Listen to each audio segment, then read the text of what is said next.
নীল চিরকুট, লেখনীতে নৌসীন আহমেদ রোদেলা, পর্ব সংখ্যা 40। দুপুর গড়িয়ে আসন্ন বিকেলের পদার্পণ করেছে সূর্য। উঠোনের উত্তর দিকে ভিন্ন রঙের চাঁদোয়া টানিয়ে সাজানো হয়েছে বিয়ের আসর। একদম আড়ম্বরহীন সাদামাটা আয়োজন। প্যান্ডেল থেকে কিছুটা দূরে ইট বিছিয়ে করা হয়েছে রান্নার আয়োজন। আলুথালু স্বাস্থ্যবান এক ভদ্রলোক কোমরে গামছা পেঁচিয়ে বিশাল ডেকচিতে খুন্তি নাড়ছেন। কপালে জবজবে ঘাম, মুখ ভর্তি পান। আশেপাশে ছড়িয়ে ছিটিয়ে আছে রান্নার অন্যান্য সামগ্রী। সহযোগীদের কেউ সবজি কুটছে, কেউ বা মাখছেন মাংস বা মাছের মিশ্রণ। শুকনো লাকড়িতে দাও দাও করে জ্বলছে আগুনের শিখা, কমলা রঙের আগুন। শেষ দুপুরের তেরছা আলোয় ঝিলিক দিয়ে উঠছে উত্তপ্ত ডেকচির গা। কিছু অল্পবয়স্ক তরুণ ব্যস্ত ভঙ্গিতে খাবার পরিবেশন করছে। কারোর ওপর মাংস দেওয়ার দায়িত্ব, কেউ বা দিচ্ছে রোস্ট, ডাল, মাছ ভাজা। নম্রতাদের খাওয়া শেষ হয়েছে মাত্র। প্যান্ডেলের পাশে নীল রঙের টাঙ্কিতে হাত ধোয়ার ব্যবস্থা করা হয়েছে। ছোঁয়ার কাছে এসব নতুন। অসংখ্য মানুষ একই সাবান দিয়ে হাত ধুচ্ছে। বিষয়টা নিঃসন্দেহে বিদঘুটে। ছোঁয়া চোখ মুখ কুঁচকে হাত পরিষ্কার করলো। হাত ধুতে গিয়ে পানি ছিটকে ভিজে গেল শাড়ি। বড় বিরক্তিকর সব। হাত ধোয়া শেষে নম্রতার সাথে বরের স্টেজের দিকে এগিয়ে গেল ছোঁয়া। নম্রতাদের আসতে দেখেই বিগলিত হাসল রঙ্গন। চাহনি যথাসম্ভব নিষ্পাপ করার চেষ্টা করে বলল, কলিজা, জুতো কোথায় লুকিয়েছ বলবে না? নম্রতা দাঁত বের করে হাসল। হাত বাড়িয়ে বলল, 5,000 টাকা দে, বলে দেব। রঙ্গন মুখ কালো করে বলল, এটা কিন্তু ঠিক হচ্ছে না কলিজা। তুমি টাকার লোভে বারবার নিজের বরকে ভুলে যাচ্ছ। বিষয়টা মেনে নেওয়া যাচ্ছে না।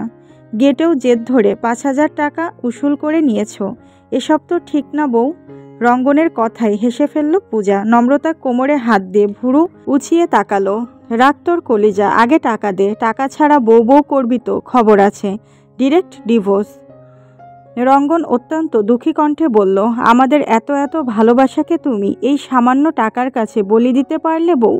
শুধুমাত্র 5,000 টাকার জন্য? আমি মরে যাচ্ছি না কেন? রঙ্গনের কথা বলার ভঙ্গিতে হেসে ফেলল নম্রতা। পূজার দিকে চেয়ে বলল, বৌদি, তোমার বরকে কিছু বলবে নাকি মাথা ফাটিয়ে স্মৃতিহারা এতিম বানিয়ে দেব? রঙ্গন ভাব নিয়ে বলল, আজ আমাদের দলটা হালকা বলে এত জোর চালাচ্ছিস। নাদিমটা থাকলে বুঝিয়ে দিত বরযাত্রী কাকে বলে। প্যান্ডেলের পিছনের দিকে মাটির মোটা রাস্তা। রাস্তার পাশে বিশাল এক জাম গাছ। আরফান দ্রুত হেঁটে জাম গাছের নিচে এসে দাঁড়ালো। আরফানকে আসতে দেখেই গাড়ি থেকে সবিনয়ে নেমে এলো ড্রাইভার। স্যার, খাওন দাওন শেষ? আরফান গাড়ি থেকে কালো চামড়ার ব্যাগটা বের করতে করতে ছোট্ট করে উত্তর দিল, ড্রাইভার বেশ আগ্রহ নিয়ে আরফানের কার্যকলাপ দেখতে লাগলো। মানুষটাকে তার খুব পছন্দ হয়েছে। ছোঁয়ার অন্যান্য বন্ধুদের মতো খিকখিক না করাটাই ভালো লাগার প্রধান উৎস। ম্যাম সাহেব বলেন, স্বল্প কথা বলা জ্ঞানী লোকের লক্ষণ। আরফান কথা বলে অল্প, চুপচাপ থেকে হঠাৎ হঠাৎ গম্ভীর কণ্ঠে উত্তর দেয়। কথাবার্তায় জ্ঞানের ছটা। ড্রাইভার মুগ্ধ চোখে চেয়ে থাকে। আরফান পকেট থেকে ফোন বের করে ফোনে মনোযোগী হলো। ড্রাইভার গদগদ কণ্ঠে বলল, স্যার, আপনি মানুষটা খুব ভালো আছেন। আপনারে আমার খুব পছন্দ হয়েছে। আরফান জবাব না দিয়ে ভ্রু কুঁচকে তাকালো। সে আহামরি ভালো কোনো কাজ করেছে কিনা বুঝার চেষ্টা করলো। মনে পড়ছে না। নম্রতার মন খারাপ দেখে বহু কাঠখড় পুড়িয়ে এখানে আসতে হয়েছে তাকে। তারপর নীরাও ফোন দিয়ে ঝুলে পড়ল। বাধ্য হয়ে ডিউটির শিডিউল পরিবর্তন করে নম্রতাকে সঙ্গ দিতে হলো। গাড়িটা নম্রতার বান্ধবীর। এই ড্রাইভারকে সে চিনে না। প্রথম দর্শনেই খুব পছন্দ হয়ে যাওয়ার মতো কোনো কথা তাদের হয়নি। আরফানের ভাবনার মাঝেই নম্রতাকে আসতে দেখা গেল। এক হাতে শাড়ির কুচি সামলে ধীরে ধীরে হাঁটছে সে। নম্রতার দিকে এক নজর তাকিয়ে বড় আফসোস নিয়ে বলল ড্রাইভার, একটা কথা বলি, মাইন্ড করেন না স্যার। এই আপামনির সাথে আপনারে তেমন মানায় না। আপামনি দেখতে মাশাআল্লাহ, কিন্তু অতিরিক্ত কথা কয়। মায়া মানুষ এত কথা কওয়া ভালা না। মায়া মানুষ থাকবো চুপচাপ। 10টা বেতের বাড়িতেও ও শব্দ করব না। চুপচাপ মায়া মানুষ দিয়াই সংসার সুখে আসে। পটর পটর মায়ারা কোনো কামের না। মাইন্ড করলেন স্যার? আরফান উত্তর দিল না। গাড়িতে ঠেস দিয়ে দাঁড়িয়ে মনোযোগী চোখে ফোন ঘাঁটতে লাগলো। কপালটা হালকা কুঁচকালো, চোখ মুখ থমথমে। আরফানের থমথমে মুখ দেখে কথা এগোনোর সাহস পেল না ড্রাইভার। নম্রতা পাশে দাঁড়িয়ে ফোনের দিকে একটু উকি দিয়ে মিষ্টি হাসল। হাসির বদলে হাসি ফিরে এলো না। আরফান আগের মতোই চুপচাপ দাঁড়িয়ে রইল।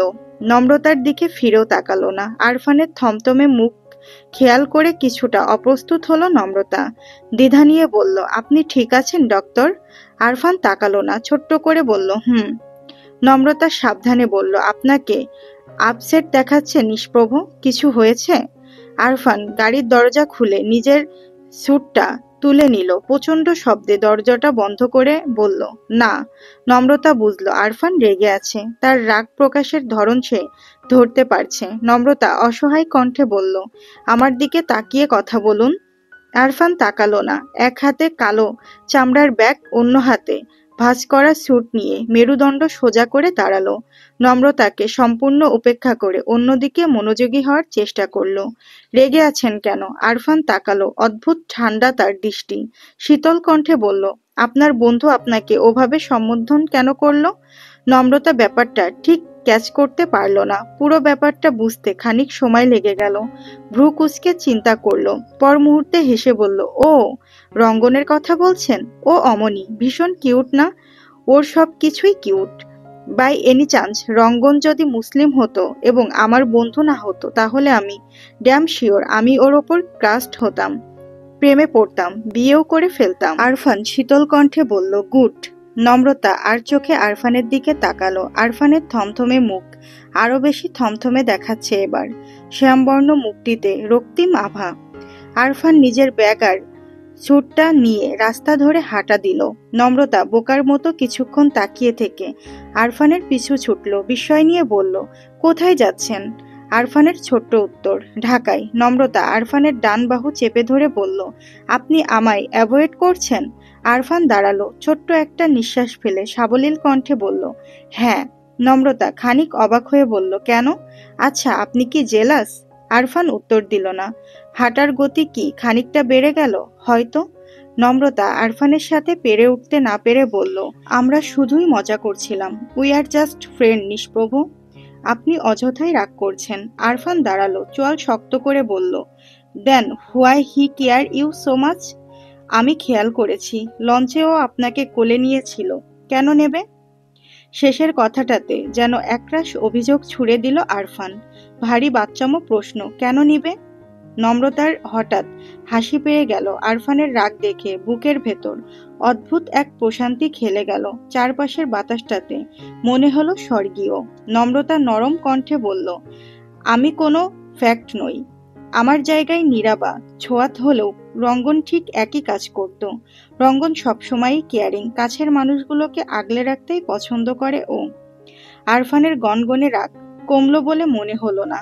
প্রচন্ড রাগ নিয়ে অন্যদিকে চেয়ে রইল, কথা বলল না। নম্রতা মৃদু হেসে বলল, রঙ্গনের পাশে থাকা অতিরিক্ত সুন্দরী মেয়েটি ওর হবু বউ। মেয়েটাকে ও পাগলের মতো ভালোবাসে। এত সুন্দরী বউ রেখে রঙ্গন আমার প্রতি ইন্টারেস্টেড কেন হবে বলুন তো? আরফান ফিরে তাকালো। ভুরু কুঁচকে নম্রতার মুখের দিকে চেয়ে থেকে বলল, আপনার সৌন্দর্য সম্পর্কে আপনার কোনো ধারণা নেই নম্রতা। না জেনে লেম রেফারেন্স টানবেন না।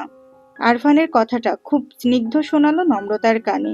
পুলকিত চোখে চেয়ে রইল আরফানের শ্যামবর্ণ বলিষ্ঠ চেহারায়। আরফানের দৃষ্টি তখন নম্রতার চোখে নিবদ্ধ। বিকেলের মিষ্টি আলোয় কিছুটা সময় একান্তে কেটে গেল তাদের। বেশ কিছুক্ষণ পর হতাশার নিঃশ্বাস ফেলে চোখ ফিরিয়ে নিল আরফান। শক্ত গলায় বলল, আপনাকে কেউ উদ্ভট সব সম্বোধন করবে তা আমার পছন্দ নয়। আমি ছোট্ট থেকে হিংসুটে প্রকৃতির ছেলে। যা আমার নিজের তা শুধু আমার নিজের। আমার জিনিসে কেউ তাকালেও আমার মেজাজ খারাপ হয়ে যায়। আমি খুব একটা জেন্টেলম্যান নই নম্রমিতা। এক প্রকার ঠান্ডা ধমকি দিয়ে নম্রতার দিকে তাকালো আরফান। কথাগুলো ধীর সুস্থে বলা হলেও কথার ধরনে ভেতরের তপ্ততা টের পেল নম্রতা। আরফান তার ঠান্ডা অথচ তীব্র চাহনি দিয়েই বুঝিয়ে দিল তার প্রতিটি কথা কতটা সত্য এবং গম্ভীর। দুপুরের শেষ ভাগে বড় মামার বাড়িতে গিয়ে পৌঁছালো নাদিম। গ্রামের মাঝে বিশাল জায়গা নিয়ে বড় মামার বাড়ি। গেট দিয়ে ঢুকতেই একপাশে দুটো বড় বড় চৌচালা ঘর, একটা ধানের গোদাম, অন্য পাশে পুরনো একতলা বাড়ি, ডান পাশে টিনের চালা দেওয়া বৈঠক ঘরের পাশে শান বাঁধানো বিরাট পুকুর, পুকুরের পাশে হাঁসের খামার। হাঁসের খামারটা নতুন হয়েছে, 5 বছর আগে যখন এসেছিল তখন এই হাঁসের খামারটা দেখেনি নাদিম। নাদিম ক্লান্ত নিঃশ্বাস ফেলল। বাড়ির সামনে ধান শুকানোর বড় মাঠটা পার করে উঠানে পা রাখতেই বেশ কিছু প্রাণী নীরবে তাকে পর্যবেক্ষণ করল। প্রায় সবাই চাকর শ্রেণীর মানুষ। এদের কাউকেই নাদিম চেনে না। নাদিমকে তারা চিনবে এমনটাও আশা করা যায় না। নাদিম বেশ কয়েক পা এগিয়ে যেতেই একজন উৎসুক কণ্ঠে শুধালো, আপনি কেডা? কারে খুঁজেন? নাদিম উদ্বেগহীন কণ্ঠে বলল, তুমি কে? বড় মামাকে গিয়ে বলো নাদিম এসেছে।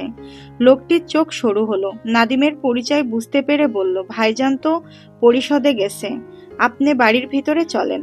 ভাবিজানরা আছে ভিতরে। নাদিম সপ্রতিভ পায়ে বাড়ির ভেতর ঢুকলো। কিছুক্ষণের মাঝেই বাড়ির ভেতর হালকা এক সুরধ্বনি খেলে গেল। হাজারো আদিক্ষেতা মাখা প্রশ্নের উত্তরের পর বড় মামি তাকে বিশ্রাম নিতে বলে রান্নার তোড়জোড় করতে ছুটলেন। নাদিমকে যে মেয়েটা ঘর দেখিয়ে দিল তার নাম পরি। সামলাটে মিষ্টি মুখটা পরীর মতোই সুন্দর স্নিগ্ধ। নাদিম কলতলা থেকে হাত মুখ ধুয়ে ফিরে আসা পর্যন্ত মেয়েটি তার পিছু পিছুই ঘুরল।